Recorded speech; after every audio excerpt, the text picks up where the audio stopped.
Hello welcome back to my channel. আজকে আমি আপনাদের সাথে নতুন একটি চ্যালেঞ্জ নিয়ে এসেছি। সেটি হলো আজকে আমি আপনাদের সামনে 8টি কাঁচা ডিম খেয়ে দেখো। এমনিতেই আমি নর্মালি 3 থেকে 4টি ডিম খেয়ে থাকি, কিন্তু আজকে আমি ট্রাই করবো 8টি কাঁচা ডিম খেতে পারি কিনা। নর্মালি আমি সিদ্ধ ডিম খেয়ে থাকি, কিন্তু আজকে আমি ফার্স্ট ট্রাই করবো 8টি কাঁচা ডিম খেতে পারি কিনা। সো আপনারা দেখতে থাকুন আমি 8টা কাঁচা ডিম খেতে পারি কিনা। So let's go.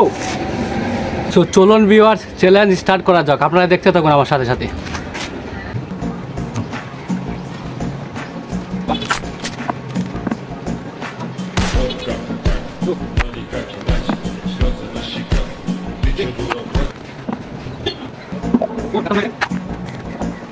তো ভিউয়ার্স, আমার 8টা ডিম কমপ্লিট হয়ে গেছে। বাংলা ভিডিও অনেক লম্বা হওয়ার কারণে আমি শর্ট করে আপনাদেরকে ভিডিও দেওয়ার চেষ্টা করছি। অনেকেই বিশ্বাস করবেন না এখানে 8টা ডিম আছে কিনা। আপনারা ভালো করে দেখুন, একদম গ্লাস একদম অর্ধেক ভরে গেছে।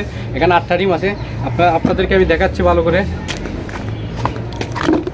এই দেখুন আপনারা, এখানে সম্পূর্ণ 8টা ডিম আমি ভেঙেছি। সম্পূর্ণ 8টা ডিম ভাঙ্গা। এই দেখুন একদম ভরে গেছে গ্লাস,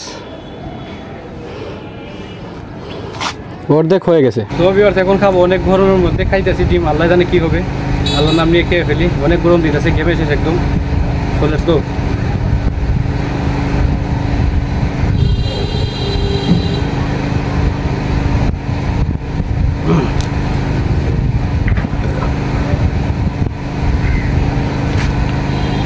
অনেক গন্ধ ভিউয়ার্স, বলে বোঝানোর মতো না। সো খেয়ে ফেলেছি ফাইনালি। সো আজকে এই পর্যন্তই। লাইক কমেন্ট শেয়ার করে দেবেন। অনেক গরমের মধ্যে, অনেক রোদের মধ্যে কাঁচা ডিম খেয়ে দেখিয়েছি আপনাদেরকে। আমার চ্যানেলটিকে ফলো করবেন, সাবস্ক্রাইব করবেন। আরও এই ধরনের আরও ভিডিও দেবো। আমার মুখ খুব ভরে গেছে একদম। তো আবারও দেখাবো আপনাদের সাথে নতুন কোনো চ্যালেঞ্জ দিয়ে। আল্লাহ হাফিজ।